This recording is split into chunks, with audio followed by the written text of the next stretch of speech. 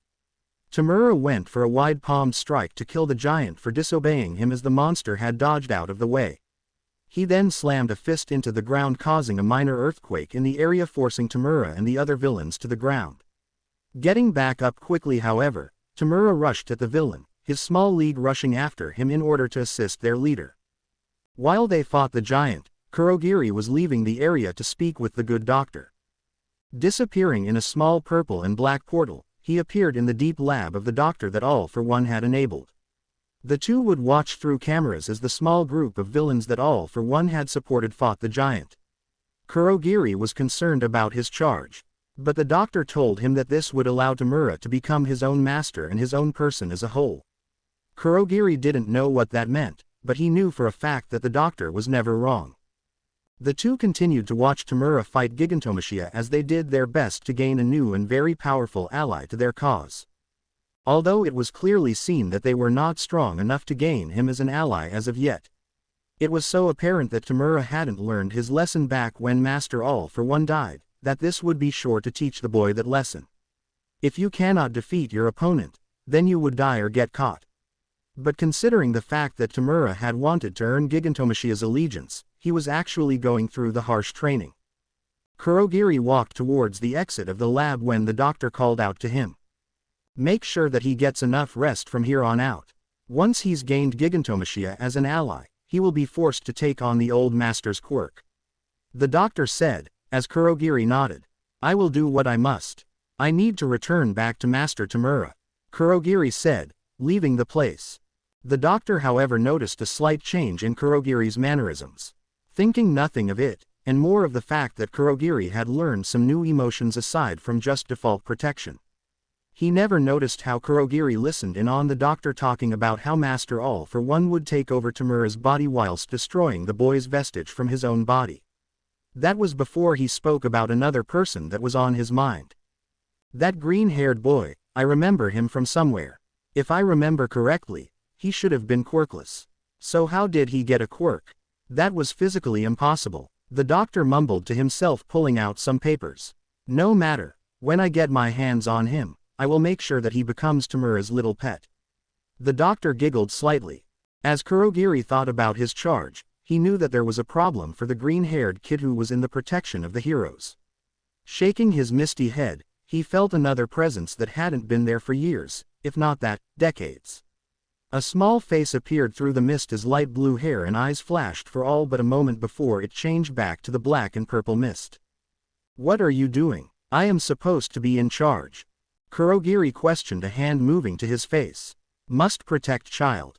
Boy in danger, the second voice said, tone completely warped. Which child are you talking about that is in danger? Kurogiri questioned, as he felt his form tremble slightly. Tamura Shigaraki, Midoriya Izuku. The secondary voice warped out. Is that the green-haired child? Kurogiri questioned. Yes, the voice called out. How do you know of him? We are the same person. Kurogiri questioned again. Sports festival. Defeated many opponents. The secondary voice said, as Kurogiri nodded. What do you want me to do about it? I can't do anything else, I'd be caught by the heroes. Kurogiri said, looking down at the ground in thought. Letter. Save boys. The secondary voice said, their physical form appearing for another second. Fine, I will do what I can. But I cannot say that I can save the green-haired boy. Kurogiri said, as the second voice became quiet. Has the plan begun yet? A voice called out from an office. Yes, sir. Everything that we've planned for is coming to fruition. Another said, on a cellular device. Skeptic, what are the rates that we collect new recruits? The voice questioned again. The rates of which our new recruits are coming in are around 55%. And that number increases by the day. Everything is going according to how you foresaw, Destro-sama. Skeptic said. Good, now then, Trumpet, what are the heroes doing in Deka currently? Destro questioned. They're doing everything that you've told them to do. patrolling the streets as well as taking down staged villain fights. They're increasing in rank every day. It's only a matter of time before we have some of our informants in the HPSC. Trumpet informed. That's very good. Chateaus, how are the news stations all around Japan? Are they supporting our cause entirely? Destro questioned the blue woman. Not all of them support your ideals. Not only that, but I've managed to get a few more news stations to produce many different forms of our manifesto. Chateaus said, as Destro nodded. As the man got up from his seat, his subordinates left the video call. He walked over to his window with a small cup of tea in his hand as he stared out at Deku City itself. He smiled at the beautiful city as he took a sip of his drink. He watched as the heroes of his city had been patrolling around the place with happy smiles on their faces, increasing the people's want for them to be nearby. Turning around and walking towards the entrance of his office, he was about to leave the room when he got a phone call. Pulling his phone out, he saw that it was the chairman of his building that he was in charge of. Answering the phone, he heard the slightly fearful voice of the chairman of his support company. Mr. Chairman, to what do I owe this conversation at such an early moment in the morning? Destro questioned.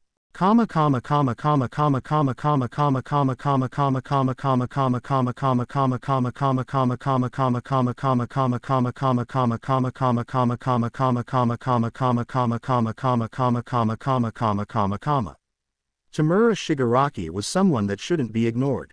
Or more like it, was not someone who liked being ignored by those around him. So the fact that Gigantomachia had lost the motivation to fight him anymore and just merely pummeled him and his allies into the ground pissed him off greatly. It pissed him off so greatly, that he was now thinking with his brain as he paced around the room of the small hut that the good doctor gave them. Damn it, everything that we do is not damaging him. We need to go about this recruitment task another way. Shigaraki growled. Hey, can you keep it down? I'm trying to sleep here. Dabi said, as he opened an eye halfway.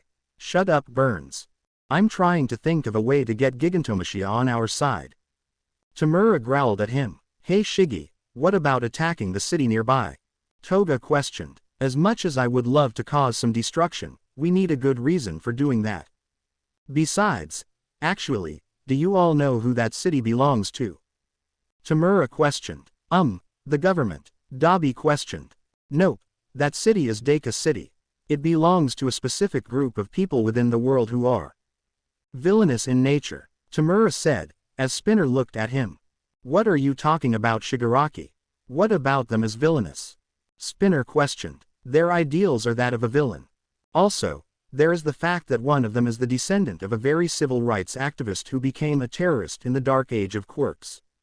Tamura said, as Kurogiri kept a close eye on his charge.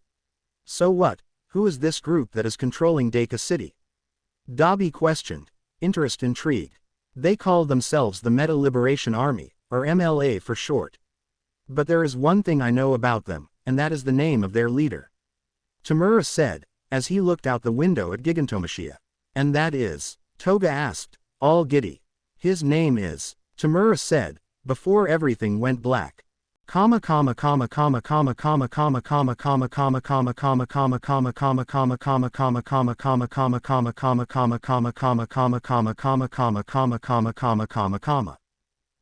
Mr. Yatsubashi, we have news. About the outposts in the other cities around Japan is whole. The chairman said, as he fearfully stared at the leader of the MLA. And what is that, Mr. Chairman? Yatsubashi questioned. We have reason to believe that the heroes are onto us. The outposts haven't given us a reply in a few days, and the last time we contacted them was on June 14th. The chairman said, fearfully. That doesn't seem as though it means anything. Yatsubashi said, as liver spots appeared on his face.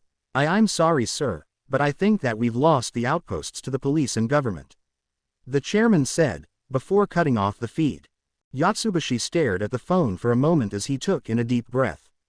As he attempted to lower his stress levels, he decided to head down to the workout area within the support company had taken control of. Walking through the halls, he said hello to each and every worker for the building as they smiled at him as he walked by. Entering the room, which was noise cancelling, he started to vent out his frustrations with everything happening in the place. Eventually he managed to get his stress levels lowered enough that they wouldn't be a problem for him anymore for the day, unless his day got worse. Leaving the venting room for himself, he walked back up the stairs towards his main office. He wanted to see if Chitose could see what in the hell happened to his outposts all across the country. Especially so because of all the schools he'd had under his thumb. It was already bad enough that Aldera had nearly been placed under inspection a few months ago. He was lucky to have the charges dropped for one of the many children who were being trained in the whole MLA format there. How a quirkless student was allowed within one of his schools was beyond him, but at least he managed to make the worthless null's life harsher than it already was. By the time he entered his office, he found Chitose already there with a smile on her face as she stood before her boss. Her blue skin shining in the light of the room as Yatsubashi smiled at her before sitting in his seat as he let out a sigh of relief. She smiled at him, one of the smiles that he'd been fond of in the last few years at the very least. Shaking his head, he began to tell her about their future plans as well as what to do for their outposts. When she was informed about it, she told him that it was all done under the underground hero Eraserhead. Underground hero? Eraserhead? Why haven't I been told about his existence? Yatsubashi questioned with confusion. The man hates talking with the media, sir. It's incredibly difficult to keep him in one spot and tell us what we want to hear. Chitose said, with a sigh of exasperation. Is there a reason as to why he is attacking our outposts? Yatsubashi asked. Not that we know of, sir, but when we do, we will let you know. Chitose said, as Yatsubashi sent her on her way. By the time she was gone, Yatsubashi had gotten a new call. Looking at the number he saw that it only stated one word. Doctor. Opening the phone, he answered the call as a familiar voice answered the phone for him as Yatsubashi listened in on the plan being told to him.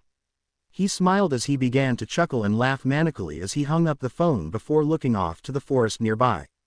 So the little league of villains are nearby. I wonder what will happen when we meet eventually. Not only that, but he has someone I need to collect for the cause. I can't wait to see this boy. This. Midoriya Izuku, Yatsubashi muttered as his face became shadowed by the dark spots growing on his face. Izuku was training in the middle of the cityscape within UA's training grounds. He had been increasing the amount of damage he could do with his quirk, Devil Fruit ability, so that he can dish out more damage to his opponents without causing property damage. Although he knew that using his quirk would cause damage to his surrounding area, it was inevitable that his ability to cause destruction wherever he went with his usage of his quirk was tantamount to the League of Villains attacking a city. Sighing in exasperation, he continued to try and pull the forces of the Gura fruit, the forces that it releases, into his own body and center them all into his hand. Thrusting his fist forward, he watched as the air in front of him cracked before a wind pressure attack moved swiftly across the ground. The road cracked but still held firm as the pressure wave had pushed into a nearby car and completely wrecked it. Wincing slightly at the fact that the car would be him needing to pay for a new one, he shook his head. What am I doing wrong? I know that there's a way to prevent as much destruction to my usage of the Gura no Mi. Just the question is, how? Izuku muttered to himself. Have you tried pulling the forces into your body? A voice questioned. Yeah, what I just did caused a lot of damage to the car nearby. So I need a different way of doing it. Izuku replied before he stopped his muttering. Mentor? Izuku asked, turning his head to find Whitebeard standing behind him. From what it looks like, you managed to bring the destruction of the Gura no Mi down to just the small destruction of a car. Not bad, kid, you're on the right track, Whitebeard said, rubbing Izuku's fluffy hair. How can I make the damage output the same, but not do any outward damage to my surroundings? Izuku asked Whitebeard. Don't ask me, I have always used the Gura no Mi the way I've always used it. To cause mayhem and destruction, but you are going to need to learn how to dial down the power of the attack. Whitebeard said, as he stood nearby. As Izuku thought about what Whitebeard told him, he gained an idea.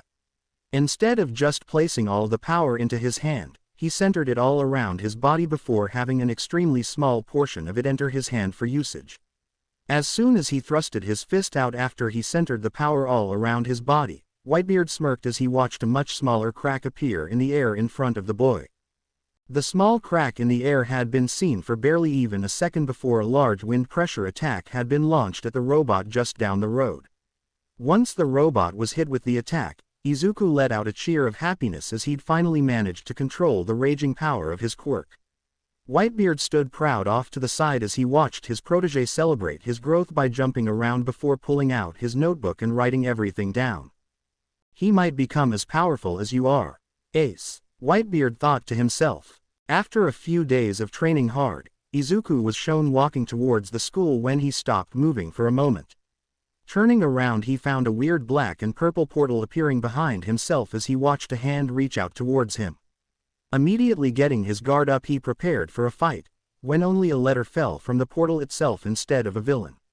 And as Izuku stared at the portal as it slowly dissipated, he looked down at the letter once the portal disappeared. Who in the right mind would have Kurogiri send a letter to me specifically? Izuku muttered. Walking towards the principal's office, Izuku waited at the door as he heard people inside speaking to one another. As a small amount of time passed, the young man was looking at the letter with trepidation as he felt as though it were a trap. That was when the door to Principal Nezu's office that had a somewhat elderly woman exit the room with a suit and tie. She glanced over at him for a moment before shaking her head and leaving the boy as he entered the office. Once Nezu had gotten himself situated, he looked at the door to find Izuku standing there with a very nervous expression on his face. Well, that wouldn't do, so as he brewed up some tea, he allowed the boy to relax in his office as he placed a letter on the desk. Curious about the letter, Nezu gave a questioning look to the boy as he took a deep breath before opening his eyes. I think a villain gave this to me, Izuku said, as Nezu just stared at him. Why? He asked. I don't know, all I know is that I was on my way back to the dorms from working on my quirk, when the black and purple portal appeared behind me. My secondary abilities allowed me to sense their presence almost immediately, and I turned around to see a letter fall out of the portal. That was before it disappeared, by the way, Izuku said, as Nezu inspected the letter itself. Telling the boy to leave, Nezu watched as Izuku left the building and headed over to where the Class 1A dorms were located on campus. Opening the letter himself, he found there was no traces of anthrax inside, so the boy would have been safe from any and all dangers with that. He was confused at the handwriting of the individual before he took note of what the letter was trying to inform. Dear Sports Festival winner, I am someone who is attempting to take care of my charge. His name is Shigaraki Tamura, Master All for One's successor. I had a recent conversation with another of Master All for One's cohorts, and he displayed a very surprising amount of intrigue when it came to you. He knows about your quirkless origins, as well as the fact that there was no way for you to have a quirk at all in your life. When someone gains his attention, they disappear. Please, for the love of all that is holy, do not leave Ua. Sincerely, Kurogiri of the Love. Well, this is certainly surprising. It is a surprise nonetheless that I will take into account. Principal Nezu muttered before calling up a certain individual. You called, sir? A very gruff voice questioned. I need you to keep an eye on Midoriya's outgoing activities that go beyond the school's grounds. Nezu said, as the man just shrugged. Okay, is there anything else you need from me? The man questioned. Yes, make sure that if there are any undesirables who have any unwarranted feelings towards Midoriya, shoot to kill. Nezu explained as the man nodded and left. Shigaraki woke up the next morning after the harsh training with Gigantomachia. The bastard still wouldn't acknowledge him as the new leader of the league without Sensei around. But that was all right for right now. Those bastards in Deka City were going to be who he attacked this time in his fury. He didn't specifically care about them. All he knew was that he should try and turn them into his allies further down the road. They could be useful to him if he decided to try and increase his charisma stat, and as he left the room, he placed on his villain outfit as he placed the hands of his family all over his body, with the hand of his father being over his face. All right everyone, we have a new goal today. Shigaraki spoke, as everyone looked at him. And that goal would be? Dabi asked, curiously. We're going to take down those MLA bastards. Once we do that, we will take all their funding and use it to further our own goals of taking down this damn hero society. Shigaraki said, as he smiled at his allies.